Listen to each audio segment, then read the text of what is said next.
Quel plaisir d'être ici. Merci effectivement de m'avoir invité, même s'il ne fallait pas. C'est vrai que ceux qui n'en sont pas à leur première édition connaissent le Belge. Donc parfois on ne connaît pas le prénom, mais c'est Denis et je suis le Belge. On aura l'occasion d'en reparler et effectivement je vais vous parler de métavers. On en parlait déjà ce matin. Tiens, il n'y a plus le minutage, c'est normal Ludo? Ludo, il n'y a plus de minutage, c'est même où il est derrière, non?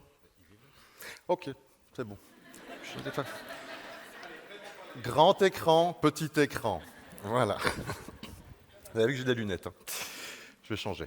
Alors, voyage en métavers, vision dystopique. Oui, c'est vrai que je réponds en fait à une commande. Ludo me dit, tiens, tu t'es jamais frotté à cet exercice du 15 minutes chrono. Je peux vous dire que je suis tendu comme une ficelle de string, là. C'est pas, même si vous m'avez vu faire l'avocat de la défense l'année dernière avec beaucoup d'aisance, j'étais sous la houlette du président Boulin et du procureur Perrois, c'est un peu plus facile. Alors, ici, vision dystopique. Alors, qu'est-ce qu'une dystopie? Alors, une dystopie, il y en a une que vous connaissez probablement, c'est le roman 1984, Big Brother is Watching You. C'est un récit, une dystopie, un récit très négatif qui dépeint un futur qui est tout sauf optimiste et qui, généralement, jusqu'au bout du roman, se finit assez mal. Alors, je vous rassure, ici, on va faire un 15 minutes chrono qui va bien se finir. En tout cas, je l'espère pour vous. Alors, je voulais vous parler de métavers, bien entendu. Alors, je suis un peu schizophrène, puisque ce matin, il y en a peut-être qui m'ont vu dans un atelier où je parlais de métavers avec une certaine neutralité. Ici, je suis venu pour casser le truc. Alors, la thématique de cette année aux ET18, c'est humain, nature et métavers. Moi, j'aimerais bien qu'on se rapproche un peu de l'humain et de la nature. On va y venir. Alors, métavers, déjà, cette racine grecque, méta. Alors, racine grecque méta qui signifie, il y en a qui savent? C'est au-delà, qui vient après. Donc, c'est quelque chose qui va au-dessus, la métaphysique. Ici, c'est le métavers. Donc, c'est la contraction de ce méta, de cette racine méta et d'univers. C'est quelque chose qui va au-delà de l'univers ou qui vient après l'univers. Alexandre en a parlé ce matin en introduction, un des premiers à avoir parlé de métavers. Alors lui a donné le titre français du roman, c'est un roman anglophone au départ qui s'appelle Snow Crash de Neil Stephenson. Vous voyez ce monsieur très avenant et très sympathique qui est sur le côté, mais qui est un excellent auteur et qui effectivement a utilisé ce terme-là, mais dans un univers totalement dystopique et donc dans un contexte très négatif déjà. Donc c'est assez amusant de se dire qu'on est sur quelque chose qui trouve son origine finalement dans le vocabulaire, dans la littérature, associée à cette image négative. Alors la question que je me suis posée, est-ce que je suis légitime pour intervenir sur ce sujet-là? Et donc la question se pose, je suis le Belge de service. La Belgique déjà est-elle métaverselle? Alors un pays qui a produit des individus comme Plastique Bertrand, qui fait des travaux qui aboutissent à des passages piétons comme ceux-là, je pense que la réponse est indubitablement oui. La Belgique est métaverselle. Nous avons une certaine expertise en matière de métavers. C'est pas nouveau d'ailleurs chez nous. Nous avions d'abord, avant le métavers, le pleutaverse, qui est lui aussi bien connu. Donc voilà. Donc je suis tout à fait légitime pour parler de ce sujet, de toute façon, auquel, on ne va pas se mentir, en 2022, personne n'a de certitude ou personne n'y comprend absolument rien. Moi, je serais ravi de rencontrer quelqu'un qui aurait l'audace de me dire « je suis spécialiste en métavers ». Non, tu es comme moi, tu t'intéresses à la chose, de manière peut-être plus prononcée que l'individu lambda. Alors, pour m'intéresser à la chose, moi j'ai fait l'acquisition de cet appareil qui a été un des hits sous le sapin de Noël, le casque Oculus, qui a été commercialisé par cette ASBL philanthropique qui est Meta, de Mark Zuckerberg. Et donc ce casque, je l'ai chaussé, j'ai fait quelques expériences en métavers. Alors quand il a présenté, ah tiens, c'est pas la bonne illustration, je voulais vous montrer la photo quand Mark Zuckerberg a présenté justement ce concept de métavers et de casque. C'est pas cette photo-là, non, c'est celle-là. Voilà, toute ressemblance entre les deux serait purement fortuite, hein, voilà. Alors on le voit, il est fier comme Artaban. ou comme dirait un candidat de télé-réalité, fier comme Albator. Voilà, j'ai entendu ce genre de choses. C'est quand même assez impressionnant. Non, mais je veux dire, la photo, là, je reprends un peu de sérieux. J'y arrive de temps en temps. Je suis schizophrène. Voilà. C'est l'inquiétude quand même de voir lui, son attitude, et puis de voir les gens derrière. Alors, le monsieur qui est, enfin moi que je vois là, qui est, j'ai un pointeur laser, c'est génial. Voilà, ce monsieur-là, oui, vous n'avez pas une super lumière, mais lui, n'a pas l'air d'être super épanoui dans la vie, ce monsieur. Voilà, donc ça c'est la présentation. Donc ça pose déjà une des bases, une des questions qu'on se posera un peu plus loin. C'est sur qui détient actuellement les clés d'un des métavers et d'un métavers qui a un certain succès. Alors, oui, bon, ça je vous ai mis ça fait marrer, hein, métacagoule. Jamais bien. Alors, je vous ai dit, j'ai fait l'acquisition de ce casque, parce que bon, voilà, le Belge est audacieux. Le Belge est taquin, mais il est aussi audacieux. Sérieux, vous avez besoin des Belges. Hein. Regardez, que serait France Inter sans les Belges? Bon, alors, la réalité virtuelle, dans les faits, c'est quand même aussi un peu dangereux. Je le dis sérieusement parce que j'ai failli péter mon téléviseur, moi, avec mon casque. Alors ici, si vous le testez, je vous invite à aller tester pour vous faire une opinion qui va au-delà de mes taquineries, c'est qu'effectivement, on est dans un univers qui, virtuellement, est super grand, sauf qu'on est dans un espace physique limité. Cet espace physique, il est limité. Il y a des gens qui sont limités. Mais là, on parle de l'espace. Cet espace physique limité fait que on peut avoir effectivement des accidents comme ce premier monsieur qui voilà, recule et percute sa télé. À mon avis, la télé, elle est dead. Ici, c'est deux amis, hein, et puis voilà, une belle amitié qui prend fin grâce au casque virtuel. Là, c'est un infanticide. On n'a que le début de la séquence. Et ici, on pourrait croire au ravage de l'alcool, mais non. C'est la combinaison des deux. Enfin...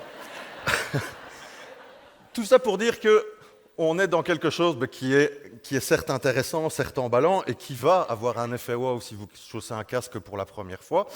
Attention, je l'ai dit ce matin, il y en a qui n'ont pas suivi cet atelier, mais il y a aussi ce qu'on appelle un phénomène de motion sickness, c'est-à-dire qu'on peut se sentir aussi malade en chaussant ce casque, on n'est pas tous égaux par rapport à ça.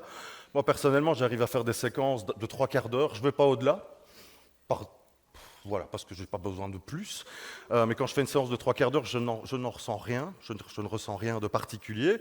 Par contre, des amis ou de la famille à qui j'ai fait essayer le casque, certains, après 30 secondes, il y avait déjà un phénomène de vertige, voire de nausée pour d'autres. Donc ça, il faut le savoir aussi. Donc c'est que on n'est pas sur une technologie qui, dans l'état actuel, convient quelque part à tout le monde. Ça pose déjà une série de questions. Alors, je voulais revenir à ce qui a été le premier grand métavers. C'était Second Life. Petit vote à main levée, est-ce qu'il y en a qui se souviennent de Second Life ici? Levez la main. Ouais, il y a quand même pas mal de monde qui s'en souvient. Alors Second Life, je pense même qu'il avait eu les honneurs d'une édition à Pau, en tout cas les honneurs d'un atelier. Second Life, c'est 2003. Et puis c'est l'effondrement total en 2007. Second Life arrive en 2003, il est porté par une société qui s'appelle Linden Labs, donc qui propose à tout qui veut de se créer un avatar, un double virtuel, d'évoluer dans un monde, et avec derrière pas mal de promesses, notamment des promesses économiques, puisqu'il y a même une monnaie qui tourne dans cet univers. On n'est pas encore à la blockchain, mais il y a le Linden Dollar, qui est une monnaie qui accourt dans Second Life. Des grosses sociétés qui ont fait faillite d'ailleurs par la suite aussi, comme American Apparel, créent une présence sur Second Life. Des banques, des grands groupes, des groupes pétroliers, des marques automobiles, des destinations touristiques, créer un bureau virtuel d'accueil sur Second Life. Et puis, arrive la crise des subprimes, etc. Et c'est l'effondrement. Second Life se casse la figure royalement. Les gens qui ont développé des présences sur ce métavers-là se rendent compte que Bref, par rapport à l'investissement, le nombre de visiteurs touchés, c'est peanuts, c'est rien du tout, donc le jeu n'en valait pas la chandelle. Second Life continue encore un petit peu après cet effondrement de 2007. En 2012, j'ai vu des chiffres, il y avait encore 60 000 personnes dans le monde sur Second Life. En 2012, je n'ai pas des chiffres plus récents. Et ces personnes sont soit, et là c'est honorable, des personnes qui ont un certain handicap et qui trouvent encore une certaine interaction sociale dans cet univers, ou des gens qui sont là pour des raisons très glauques. Et donc, Second Life devait aussi une espèce de chancre un peu malsain, avec une sexualité déviante. Puis tous ces avatars-là qu'on se crée. Alors, il faut se remettre aussi dans le contexte, 2003-2007, on n'est pas encore sur le haut débit comme on le connaît aujourd'hui, sur des connexions avec la rapidité d'aujourd'hui. Et donc, c'est un peu bancal comme solution. Je vais avancer parce que le temps passe. Les avatars aussi, et là c'est dans le métavers, c'est pareil, c'est un peu les anges de la télé-réalité. On ne se présente pas comme on est la plupart du temps, on essaye d'être bodybuildé, voilà, donc on joue sur les apparences. Le métavers, aux mains de qui est-il? Aujourd'hui aussi, il est aux mains de grosses entreprises, dont on pense notamment à Meta, on l'a dit.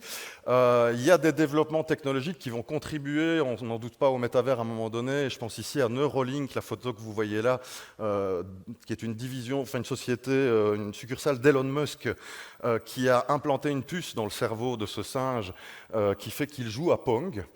Donc il dirige, vous voyez Pong, c'est ce petit jeu de ping-pong là, et donc il interagit et il reçoit de la nourriture, voilà. Je vous rappelle qu'avant d'envoyer des hommes sur la Lune, on a envoyé des singes dans l'espace. Je vous laisse réfléchir là-dessus. Voilà, on en reparlera.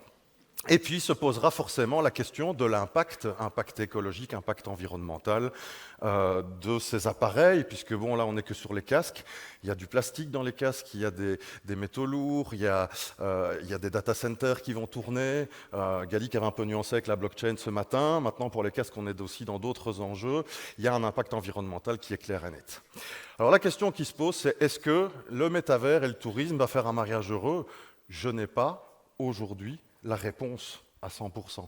Je n'ai pas de certitude. Ce que je sais, c'est que la première question, je pense qu'il faudra se poser, c'est est-ce que vraiment c'est pertinent pour l'industrie du tourisme, enfin je ne vais même pas dire le mot industrie ici, pour le secteur du tourisme, pour les acteurs du tourisme et pour les bénéficiaires, les touristes, où on recherche quand même justement cet aspect humain, nature, le fait de pouvoir se retrouver entre nous, mais en vrai, de pouvoir manger des choses, les déguster, les goûter, d'avoir le vent dans les cheveux, de marcher les pieds dans la mousse, de se toucher, de vivre des sensations particulières. Alors ça, est-ce que ça va être possible avec ce métavers? Oui, on parle de capteurs haptiques. J'attends de voir si le harnachement fait moins de 20 kg peut-être. Et encore, moi je préfère quand même vivre ça. Est-ce qu'on veut des ET25 comme ceci? Alors pour conclure, moi ce que je vous propose, je voudrais qu'on partage ensemble un moment dont je suis sûr qu'il n'est pas prêt d'être transposé dans le métavers. Est-ce que vous connaissez cet individu? C'est le chanteur Arnaud. C'est un chanteur belge. Il n'y a pas plus belge parce qu'il est flamand, il chante en français. Donc sa langue maternelle, c'est le néerlandais. Il chante en français. Il nous a quittés à cause d'un fichu cancer en avril 2022. Et je voudrais qu'on chante ensemble une chanson d'Arnaud qui est un peu raccourcie, qu'on partage ce moment-là ensemble. Cette chanson, c'est Les filles du bord de mer. Il y en a qui la connaissent, il y en a qui ne la connaissent pas. Vous allez vite avoir le refrain qui va vous tourner dans la tête et je vous ai mis les paroles du refrain. Ça sera « Z'étaient chouettes les filles du bord de mer ». Soin, soin, soin, à répéter. Vous voyez, elles étaient faites pour qui savait y faire. Ceux qui la connaissent, mes compatriotes notamment, allez-y. Mettez-vous les coudes dans les coudes. Vraiment, je veux qu'on partage quelque chose ensemble. On va y aller, on va lancer la séquence. Il paraît que j'ai des petits talents d'imitateur. Je vais essayer de rendre hommage à Arnaud en l'imitant. Juste à cliquer.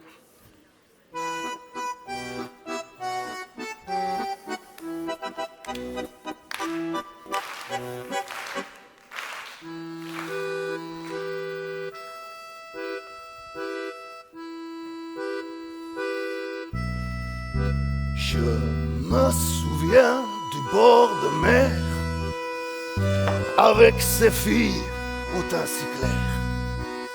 Elle avait l'âme hospitalière. C'était pas fait pour me déplaire. naïves autant qu'elles étaient belles. On pouvait lire dans leurs prunelles qu'elles voulaient pratiquer le sport pour garder une belle ligne de corps. Et encore, j'aurais pu danser la java. C'était chouette les filles du bord de mer. Soit, c'était fait pour qui savait y faire. Soit, J'ai explosé. On casse tout, c'est pas fini. J'ai explosé un verre. qui s'appelait Ève. C'était vraiment la fille de mes rêves. Elle n'avait qu'un seul défaut. Elle se baignait plus qu'il ne faut. Plutôt qu'elle allait chez le masseur, elle invitait le premier baigneur à tâter du côté de son cœur en douceur. Et puis un jour, j'en ai eu marre, c'était pire que la mer à boire. Je l'ai filé un gigolo et j'ai nagé vers d'autres flots. En douceur, en douceur, en douceur et profondeur. C'était chouette les filles du bord de mer. Soit, c'était fait pour qui savait y faire. Soit, c'était chouette les filles du bord de mer. Soit, c'était fait pour qui savait y faire. Ouais, soit, la la la la la la la la la la la la la la la la la la la.